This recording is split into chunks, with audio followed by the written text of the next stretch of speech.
bonjour à tous et merci d'être avec nous ce soir ici à Bassin-Labo pour parler d'un sujet qui est pas comment on va le dire ce sujet, parce qu'on a le plaisir d'avoir quelqu'un qui est là depuis quelque temps. Elle est venue déjà et chez nous, elle s'appelle Evelyne et elle est avec nous. Comment ça va, Evelyne? Hein? Ça va. Mets bien le micro plus près de la bouche. Ça va, je vais dire bonsoir à toute la Réunion. D'abord, je te remercie pour cette émission.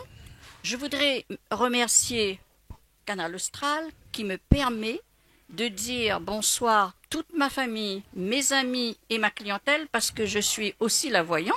Bah, tu es la voyante, hein, ici.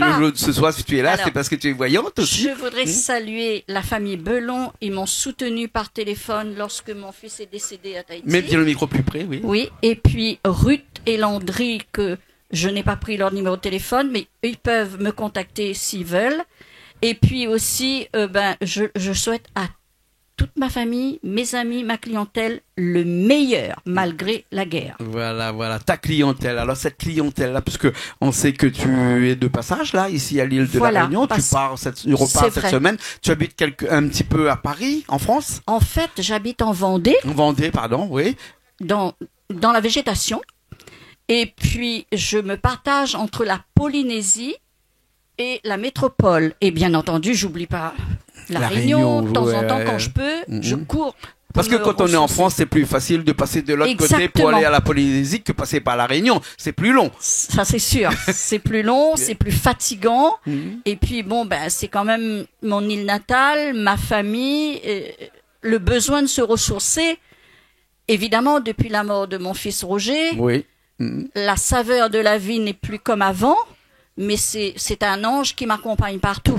Et du reste, j'ai écrit une très belle chanson en son honneur. D'accord, qu'on verra dans un instant. Tout à l'heure. Mais avant qu'on commence cette émission, j'ai envie de parler un petit peu de voyance avec vous, parce que on parle de ces clients. Hein. Donc ces clients-là, c'est qui? Alors, il y a des clients qui s'inquiètent pour un projet à tous les niveaux. Celui qui trouve pas un acheteur pour sa maison, ou d'autres qui veulent s'inscrire dans une entreprise pour monter une affaire. Ils veulent avoir la certitude si ça va marcher, si la banque va accorder la somme nécessaire. En fait, c'est une clientèle très variée. Il y a ceux qui ont des projets, il y a ceux qui ont tout perdu, ça existe malheureusement, et qui a besoin un petit peu de conseils, de soutien pour remonter la pente. Et puis, il y a beaucoup d'histoires d'amour. Nous sommes dans le pays de l'amour ici, n'est-ce pas? Et il y a les politiques aussi. Ah oui. Ils veulent savoir s'ils seront réélus ou bien comment ça va se passer. C'était beaucoup le cas en métropole. Là. Oh oui. Avec les présidentielles aussi. Oui, c'est ça. L'année dernière, après l'émission que Mal a fait avec vous, m'a parti à l'île Maurice. Oui. Moi, je ne connais pas du tout les histoires de politique là-bas. 8 jours avant les élections présidentielles, on m'invite à passer à une radio, et puis la question c'était, est-ce que le gouvernement va changer? Je dis, mais non, pas du tout. Mais j'aurais jamais dû faire ça parce qu'après j'étais harcelée avec le bon Mauricien. De toute façon, le gouvernement n'a pas changé. Pas du tout. C'est pour ça qu'on n'est plus à l'île Maurice, parce que si le gouvernement aurait changé, peut-être qu'on serait encore à l'île Maurice, parce que Canal Austral a été coupé à l'île Maurice là-bas. Oh là là. Bon, mais ça c'est une autre histoire. Peut-être que tout à l'heure je serai votre client pour parler un petit peu de ce sujet-là. Mais quand on est voyante comme ça, est-ce que c'est un don ou bien sinon on apprend à être voyante? Alors, il est un fait certain. Ce qu'on peut apprendre dans un livre, ça s'appelle cartomancienne. Tu peux acheter ton livre, tu regardes, tu lis la signification. Mais moi, je n'ai même pas besoin de regarder les cartes. Je sens les événements quand ça concerne un pays, quand je mets mes pieds sur le sol. Je sens les choses. Ou même si j'ai quelqu'un en face de moi, je peux sentir les choses. Ça, c'est ma grand-mère qui vivait à Bracanotte, qui m'avait élevée quelques années. J'ai hérité son don de voyance. C'était la maman de mon papa. D'accord. Et puis, moi, je vivais à Tahiti lorsque ma grand-mère est décédée. Et tout de suite, je me suis installée avec le plus grand succès. J'étais beaucoup médiatisée à cette époque-là. Et puis, j'ai fait ma clientèle là-bas, quoi. Ouais. Et une clientèle de Tahiti, c'est presque la même clientèle que peut avoir à La Réunion ou en France métropolitaine. Hein. Oui, on va dire que c'est un peuple qui est beaucoup plus sensible à la voyance. Et c'est Et qui fait pas plus pareil. appel aussi à la voyance. Oui, c'est vrai, tout à fait. Ben, en fait, ça rassure. Et puis, bon, ce qu'il y a, c'est que j'ai eu une clientèle, j'ai eu les grands-pères, les parents, maintenant les petits-enfants. C'est du bouche à oreille aussi, la voyance, comme voilà, ça, les clients. Ça va vite. Quand on est là-bas, tout de suite, les gens parlent. Et puis, bon, je mets dans les journaux. Il faut faire travailler aussi les journalistes. D'accord. Une des plus grandes prédilections que vous avez fait, que ce soit en Tahiti, en France métropolitaine ou à La Réunion, c'est quoi? Ah ben, c'était le chikungunya. Quand j'avais annoncé, personne ne voulait vraiment croire. Et puis là, il y a 4-5 ans, mon fils vivait encore au Canada parce qu'il était traducteur là-bas. Et il me dit, maman, on faisait le même rêve, on sentait les mêmes choses parce que lui, il avait quelque chose. Il sentait vraiment ce qui allait arriver. Et il me dit, maman, si je viens pas te voir à Tahiti, on va plus se voir, il y aura plus d'avion, il y aura plus rien. C'était le cas. Parce qu'il est arrivé à Tahiti, on a fêté ses 36 ans le 22 février. Le 15 mars, la dengue l'a emporté, il est resté 3 jours dans le coma. Et le 20 mars, date à laquelle plus d'avion, plus d'église, tout est cadenassé. C'était le jour où on le conduisait. Du Covid, alors? Oui, mais lui, il est mort de la dengue. Et à cause du corona, on n'a pas pu rapatrier le corps de mon enfant en métropole. Bien sûr. Ce qui explique, là, je vais partir 6 mois à Tahiti le 18 septembre, parce qu'au moins là-bas, je peux aller le voir au cimetière. D'accord. En attendant le rapatriement dans 5 ans.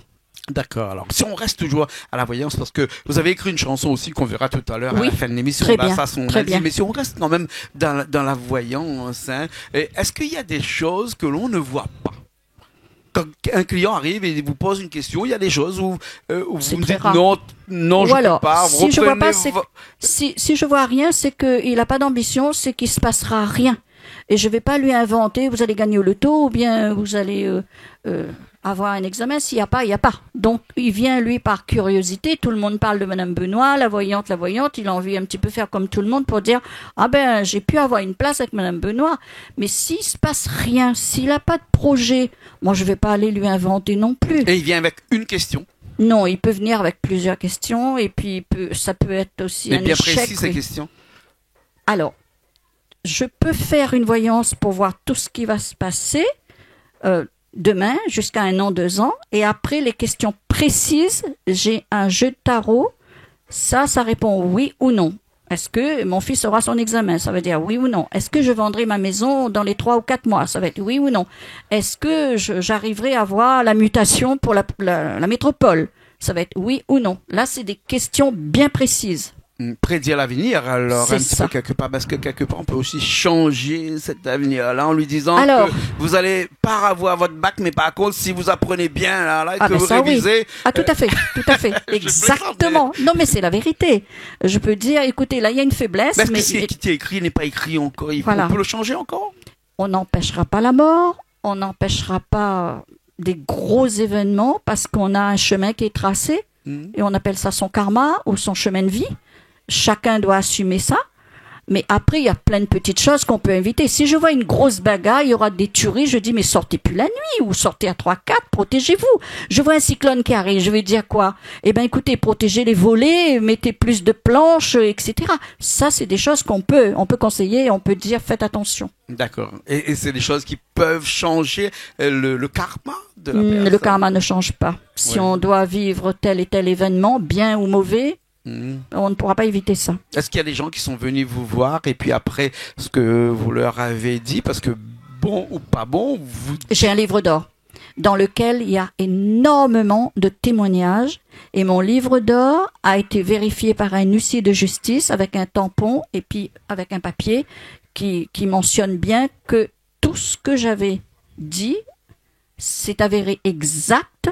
Et puis, ces personnes ont bien voulu écrire dans mon livre d'or les événements. D'accord. Est-ce qu'il y a un taux de réussite ou bien un taux dans vos prédilections? Est-ce qu'il y a une marge d'erreur, on va dire? Oui. Alors, quand je viens de perdre mon fils, 2-3 jours après, 1 mois après, j'étais plus en mesure. J'aurais pu faire une boulette de dire ah ben oui, attention, ou etc. Et puis ça arrive pas.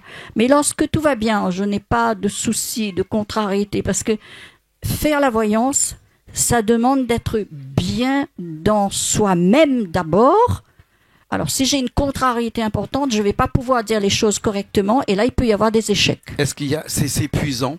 quelquefois. Alors, justement, il faut beaucoup dormir, il faut être bien en forme, Concentré. il faut être concentré, c'est sûr, être à l'écoute, ne pas juger, de comprendre et démêler des fois les choses. Et je travaille beaucoup avec la prière. D'accord. Est-ce qu'on peut comparer la voyance à l'horoscope?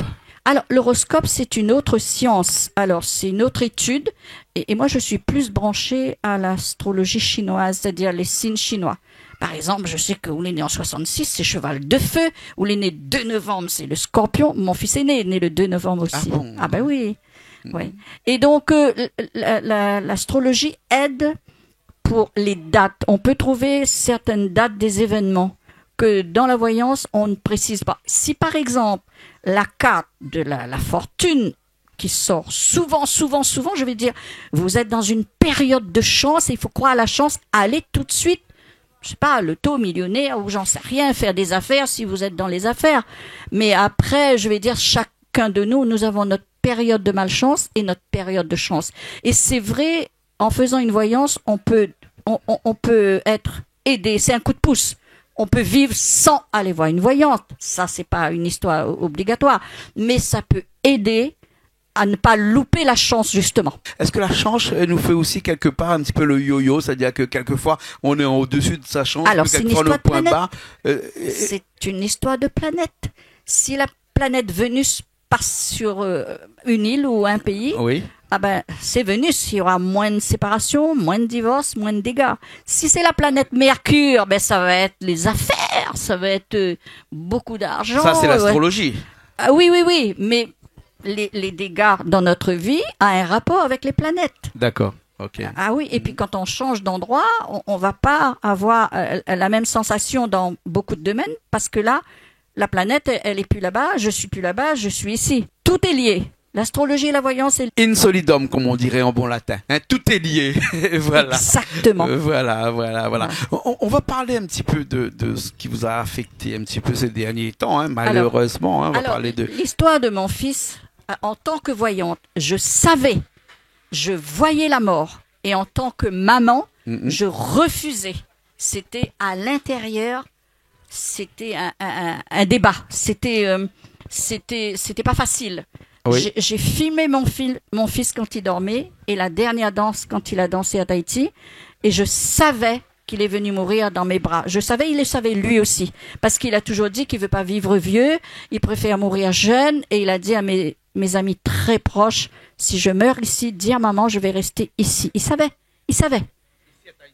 Voilà, à Tahiti, parce qu'il est né là-bas, il a grandi là-bas, et puis évidemment, mais dans sa tête, il me dit toujours, maman, je suis rayonnée dans l'âme.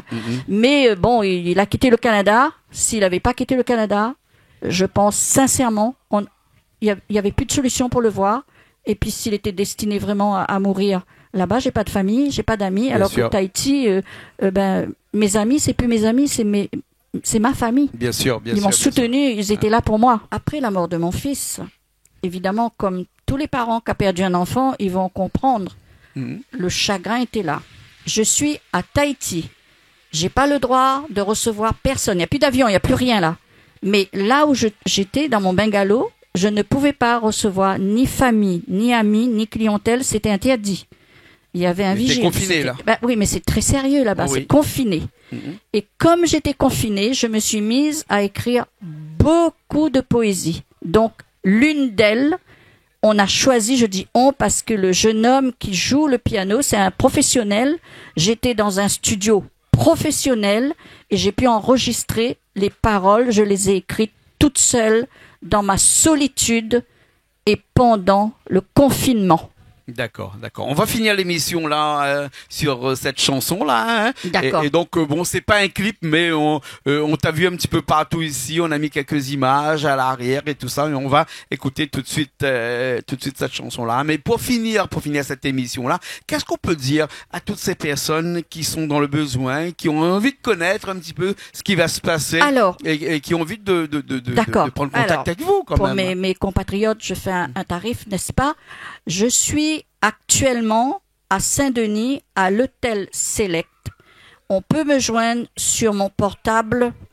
Oui, parce que Alors, mon portable, c'est 06 13 60 44 77.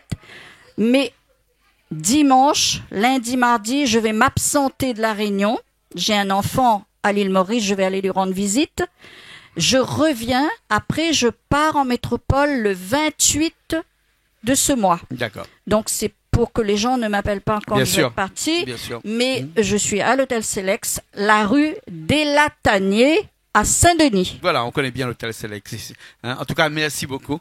Merci Mais- à toi Jean-Claude. Merci, merci. Tu savais ce soir que tu vas manger chinois? Ah, j'aime ça. Ah, tu aimes ça? J'aime Hein, ça. on mange chinois aussi en À Tahiti, il y a beaucoup plus de Chinois qu'à La Réunion et Ah on ouais. mange beaucoup chinois. Ouais, ce soir, il y a Nounours qui cuisine C'est ce excellent. soir. Et c'est à cuisiner hors pair, comme on dit, parce Parce qu'il va que nous faire beaucoup de plats ce C'est soir. une là. cuisine internationale. Bien sûr, bien sûr. En tout cas, merci beaucoup. On est content de vous avoir ici, comme d'habitude. Merci, mais oui, je reviendrai d'autres fois. Merci Bien sûr. beaucoup. Bonne Ok. soirée. Merci. Et nous, on se retrouve la semaine prochaine dans de nouvelles émissions sur Canal Austral. Allez, à la semaine prochaine. J'ai écrit cette chanson pour rendre hommage à mon fils, mais aussi pour tous les parents qui ont perdu un enfant. Oui. Mais comme mon fils, même s'il est perdu, vous êtes toujours, je suis un... Mon fils, tu es parti sans moi, tu es parti trop tôt. Alors je chante pour toi, je danse pour toi, car tu n'es plus là pour danser avec moi. J'espère de tout cœur que le chant de ma voix montera jusqu'à toi. En attendant de se revoir,